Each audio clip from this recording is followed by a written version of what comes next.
we have the freedom in Congress where any congressman can ask any question the way he wants to. Hindi ko na kontrolado yun. Walang script yung tinatawag na scripted. Walang sinasabi, no, itong gagawin mo, itong tatanong mo. Walang ganon. Pero napansin ko, yung ilan sa mga active na congressmen dito sa pagbusisi sa budget ng Vice President at saka dito nga sa issue ng confidential fund, mga taga Manila, no? Kayo, si Congressman Valeriano, tsaka si Congressman Joel Chua. And I think some people have this impression, nasusian ba tong tatlong to o yung ibang mga kongresista to go after the Vice President? What's your response to that? No, in fact, I was the one that actually, recommended Joel Chua to be a part of the Quadcom because he is a lawyer and he would know more of the legal standpoint of law. No, now bigla na lang na naging chairman siya ng Committee on Good Government. Hindi na sa akin yun. That is now the choice of the leadership to make him the chairman of good government. Okay. Ito pang isang issue na binanggit ni Vice President, no? Basically, kayo raw ng mga kongresista, you were trying to make a case for her impeachment. Is this the case? Well, you guys want her impeached? I haven't heard about that, Christian. No, until now, nobody has come to me and asked if the VP ought to be impeached.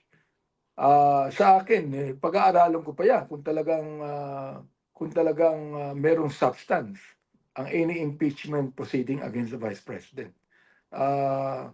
I still have the liberty to actually study the matter, no?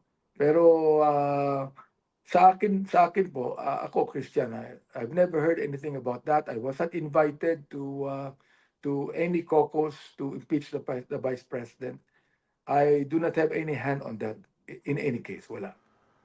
Pero yan nga yung binabanggit ng Vice President, no? Parang in so many words, huwag na raw magmaang-maangan yung mga kongresista dahil meron din siya mga kaibigan dyan sa Kamara and may nakukuha siya information. Di ba? Binanggit niya noong unang pag-appear niya doon sa budget hearing naman po, di ba? Sa akin, sana wag naman niya lalahatin ang mga kongresista sapagkat marami naman dyan mga congressman na independent-minded, no? Na hindi agad sumusunod sa ano bang gusto ng leadership, no? We're not a yes man, actually. There are 311 congressmen and there might be some that would actually believe that the Vice President ought to be impeached. Pero ako, kinakailangan na pag-aaral yan because you've got to remember that you are trying to impeach a national figure that was voted by a lot of people. Tama rin naman. Kasi pag tinanggal nyo by impeachment ang isang elected official, logically ang pagtingin dyan, you're going against the will of the people that voted that person into office. Pero again, tama yun. Nandun sa Constitution yung mga listahan ng mga tinuturing na impeachable offense at isa rin siyang mekanismo para matanggal yung ganong klaseng opisyal. Yung binabanggit nyo, tama ba yung pagkakadinig ko? Merong ibang naniniwala na dapat siya ma-impeach? When you said that, were you referring to your colleagues dyan sa Kamara? Well, sinabi ko lang yun to perhaps nabanggit ko yan, perhaps siguro thinking na meron siguro iba dyan. Pero I do not even know them. To be honest, Christian, I've never actually talked about it, nor even thought about it. Sa akin lang, trabaho lang talaga. It's just the working of government. It's being the chairman of the Committee on Human Rights. Ako, talagang ang focus ko dito is to really investigate human rights violations in our country. Isa pang tanong, pinagkakaisahan ba ng mga kongresista yung mga Duterte? Dahil ang pagtingin ng mga taga-suporta nila, dun sa mga issues na nire-raise sa Quadcom, lahat yung konektado sa mga Duterte. Tapos ito, binubusisi naman yung confidential fund ng Vice President. I'm asking this question because their supporters are thinking this way.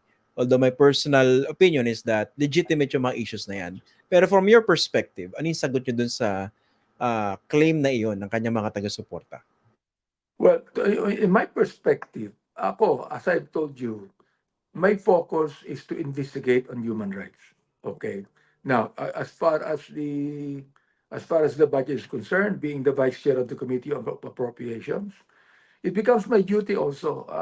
Ako, tinanong ko lang ang vice president natin if naniniwala siya kung mayroong karapatan ng Congress to scrutinize the budget of any agency. And of course, she refused to answer yes or no.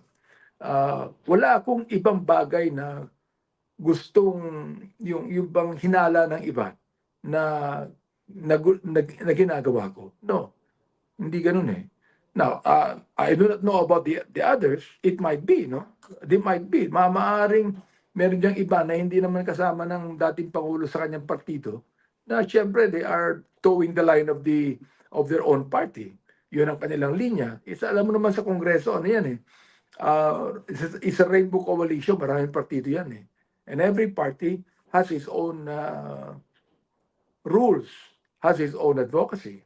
So maaaring ito ang sinabi na leader ng isang partido and they are towing the line for it. So ako, member ako ng NUP and there's no such thing in the NUP na we are given the freedom to do what we should do in Congress. Pero kung sakaling may mag-file ng impeachment complaint against the Vice President at merong at least one member of the House na mag-endorso, meron pa bang panahon para tapusin yung proseso na yan dyan po sa House of Representatives? Sa akin, totoo lang, palagay ko, it would be useless to file any impeachment for the Vice President. Let it go. I mean, let the Vice President do her work, no? And let the people begin to judge if the work that she's doing is okay or not. See, even if Congress, for example, the House has the mandate in the Constitution to impeach any impeachable official like the Vice President, yet para lang hindi na masabi na Congress parang inaapi or whatever it might be, let it go. I mean, anyway, the people know nakikita naman ng tao ang ginagawa ng sino man. So let her do her work. I think that we could be able to do more about many things in Congress than impeach a national leader.